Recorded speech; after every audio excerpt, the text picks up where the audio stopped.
तो मेरे बहुत ही प्रिय और बेहद सम्मानित साथियों, हृदय की असीम गहराइयों से अभिनंदन, बहुत बहुत हार्दिक स्वागत।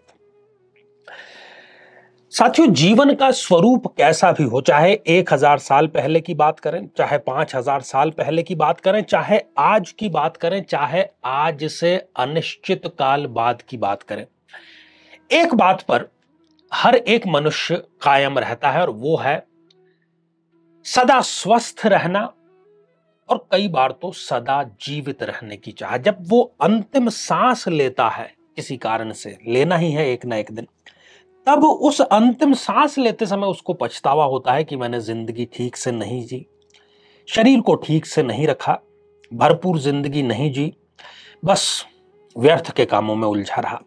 क्या कोई ऐसा तरीका है जिससे कि हम स्वास्थ्य को प्राप्त कर सकें? जो ये जीवन जीने की प्रक्रिया है, चूंकि हर एक पल हमारे शरीर की कोशिकाएं मर रही है, हर एक पल हम मृत्यु की तरफ जा रहे हैं, क्या कोई ऐसा तरीका है? क्योंकि ऐसे तरीके दिन भर खोजता है व्यक्ति, स्त्री हो या पुरुष हो। कहीं वो जिम जा रहा है, कहीं वॉकिंग कर रहा है, कहीं योग कर रहा है, कहीं प्राणायाम कर रहा है, कहीं बोटॉक्स का सहारा ले रहा है। अपने आप को नव जवान दिखाने के लिए, अपने आप को चिर युवा दिखाने के लिए, बनाने के लिए हर एक प्रयास व्यक्ति करता है। साथियों, एक ऐसा ही प्रयास, और जो कि ऑर्गेनिक प्रयास है, जैविक प्रयास है, किसी भी प्रकार का इसमें केमिकल नहीं है, उसके बारे में आज हम बात करेंगे। और ये स्वर विज्ञान का, जप विज्ञान का, मंत्र विज्ञान का ही एक हिस्सा है। बहुत ज्यादा समय तो नहीं लेंगे, लेकिन थोड़ा सा इसकी जो भूमिका है, प्रीफेस, वो हमें जानना बहुत जरूरी है। साथियों, जितने भी धर्म है, कोई भी धर्म हो दुनिया का, चाहे वो हमारा सनातन धर्म हो, चाहे वो इस्लाम धर्म हो, चाहे ईसाई धर्म हो, चाहे बौद्ध धर्म हो, चाहे जैन धर्म हो, हर एक धर्म में जप के बारे में महत्व बतलाया गया है। और आप देखेंगे कि माला के माध्यम से हर एक धर्मावलंबी जो है वो अपने इष्ट के प्रति श्रद्धा, या जो भी उसका विश्वास है, जो भी उसकी साधना है, उसके लिए वो नियमित रूप से जाप जरूर करता है। और जाप जो है वो आपको शारीरिक और मानसिक दोनों रूप से मजबूत करने का कार्य करता है। और जाप को यदि हम ये कहें कि जो आपका नियमित मंत्र जाप है, जो भी आपका जाप है, वो आपकी एक प्रकार से स्पिरिचुअल एक्सरसाइज है, आध्यात्मिक व्यायाम है, तो बिल्कुल भी गलत नहीं होगा। हमारे मन पर, मस्तिष्क पर, हमारे मनोबल पर उसका बहुत सकारात्मक प्रभाव पड़ता है। आप देखेंगे कि जैसे ही आप मंत्र जाप शुरू करते हैं, एक कंपन जो कि आपके स्वर तंत्र से होता हुआ, आपके तंत्र का तंत्र से होता हुआ, और आपके शरीर के एक एक अंग तक वो हलचल पहुंचाता है। और इससे होता क्या है एग्जैक्टली, कि आपके जो बुरे विचार हैं वो धीरे धीरे धीरे धीरे कम होते चले जाते हैं, नकारात्मकता धीरे धीरे धीरे धीरे कम होती चली जाती है, स्वभाव जो है आपका वो पॉजिटिव होता चला जाता है। और जो अच्छी पॉजिटिव वैल्यू है, जैसे कि सत्य, प्रेम, न्याय, क्षमा, ईमानदारी, इन सब का प्रतिशत आपके व्यक्तित्व में बढ़ता चला जाता है। और इसमें एक बहुत सुंदर बात है कि जब आप किसी भी प्रकार का यज्ञ करते हैं, तो चाहे ना चाहे, जाने अनजाने में, किसी न किसी प्रकार की हिंसा होने की संभावना बनी रहती है। लेकिन ये जो जप यज्ञ है, जब आप मंत्र का जाप करते हैं, इसमें किसी भी प्रकार की हिंसा के लिए कोई भी स्थान नहीं है। और गीता तो स्वयं ये कहता है कि हर एक भय से मुक्ति का एक ही मार्ग है, और वो है जप मार्ग। साथियों, अब बहुत देरी न करते हुए सीधे मुद्दे की बात पर आते हैं। हमारी जो ह्यूमन बॉडी है, वैसे तो आयुर्वेद और हमारे शास्त्र ये कहते हैं कि हमें कम से कम 100 वर्ष जीने के लिए इस धरती पर भेजा है ईश्वर ने। हमारे जो ऑर्गन है शरीर के अंदर के, चाहे दिल है, गुर्दा है, लीवर है, उन सब की संरचना ऐसी है कि आप यदि उनसे कोई छेड़छाड़ नहीं करते हैं तो 100 साल तो आपको कम से कम जीना ही चाहिए। और हर एक व्यक्ति ज्यादा से ज्यादा जीना चाहता है, ज्यादा से ज्यादा यंग दिखना चाहता है। और ये जो सारा खेल है ना, ये आपके श्वास का खेल है।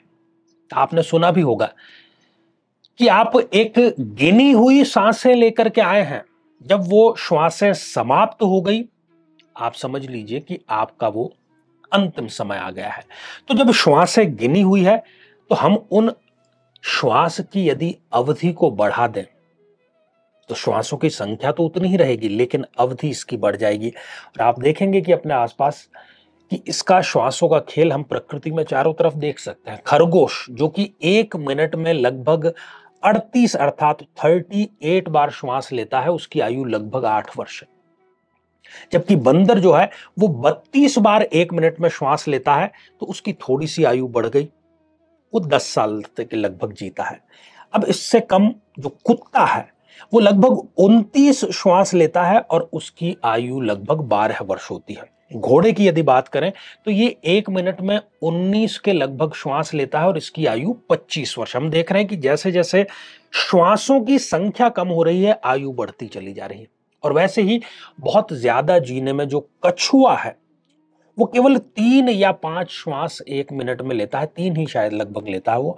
और ऐसा कहा जाता है कि 500 वर्ष तो उसकी बहुत नॉर्मल आयु है, इससे भी अधिक वर्ष के कछुए अभी भी विद्यमान है दुनिया में।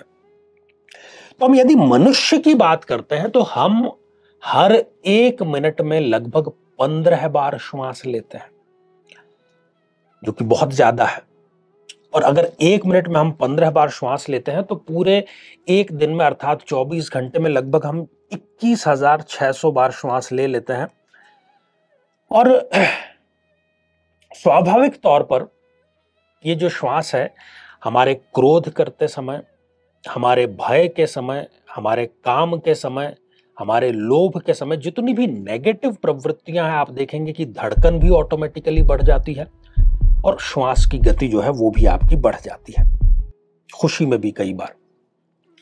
तो 1 मिनट में जो आप 15 बार श्वास ले रहे हैं, यदि इसको आप धीरे धीरे कम करें, एकदम से कम न करें, इसका भी तरीका है।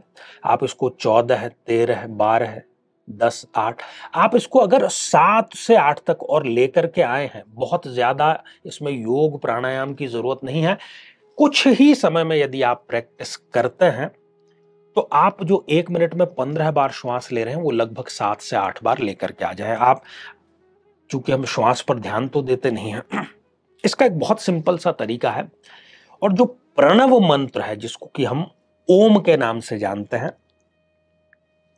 आप ओम का उच्चारण यदि केवल नासा छिद्रों से करते हैं, तो आप देखिए कि श्वास की गति आपकी बढ़ जाती है। आप श्वास नाक से लीजिए और ओम का उच्चारण करते हुए केवल नाक से ही श्वास छोड़िए। इससे पहले आप ये देखिए कि नॉर्मली आप 1 मिनट में कितनी बार श्वास ले रहे हैं, जो कि लगभग 13 से 15 बार आप काउंट उसको करेंगे, हो सकता है ज्यादा भी हो। हम इसको एक बार देखते हैं करके।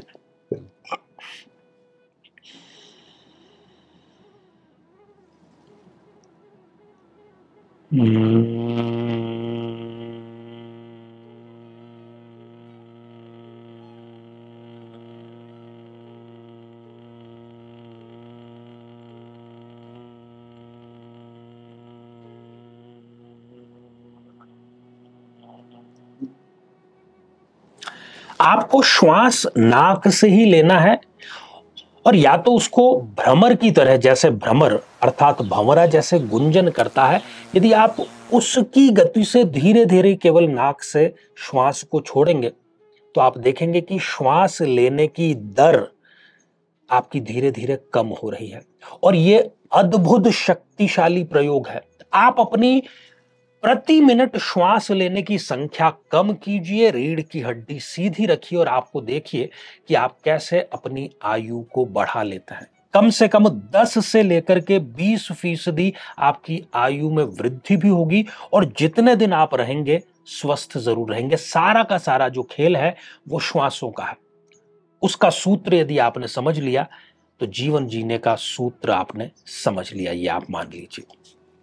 तो जिस किसी भी, हमने यहां पर ओम का उदाहरण दिया है, आप किसी भी प्रकार के मंत्र का उच्चारण करते हैं, चाहे वो आपके गुरु का दिया हुआ मंत्र हो, चाहे फिर वो आपका किसी इष्ट देव का मंत्र हो, उसकी संरचना ही ऐसी है। वैदिक और शास्त्रीय हम बात करते हैं सनातन धर्म की, तो उसमें मंत्रों की जो संरचना है, उसका स्ट्रक्चर ही ऐसा है कि उसमें आप अपनी श्वास लेते और छोड़ते समय आप उसको प्रयोग कर सकते हैं। तो इसको जितना आप धीमे करेंगे, आप देखेंगे कि आपकी आयु जो है उसमें वृद्धि भी होगी और क्वालिटी ऑफ लाइफ में वृद्धि जरूर होगी। आपको कोई बोटॉक्स की, किसी प्रकार के प्रोटीन की, किसी प्रकार की दूसरी एक्सरसाइज की जरूरत ही नहीं है। ये उम्र को थामने वाला व्यायाम है और बहुत आसान है, सर्व सुलभ है, हर कोई इसको कर सकता है।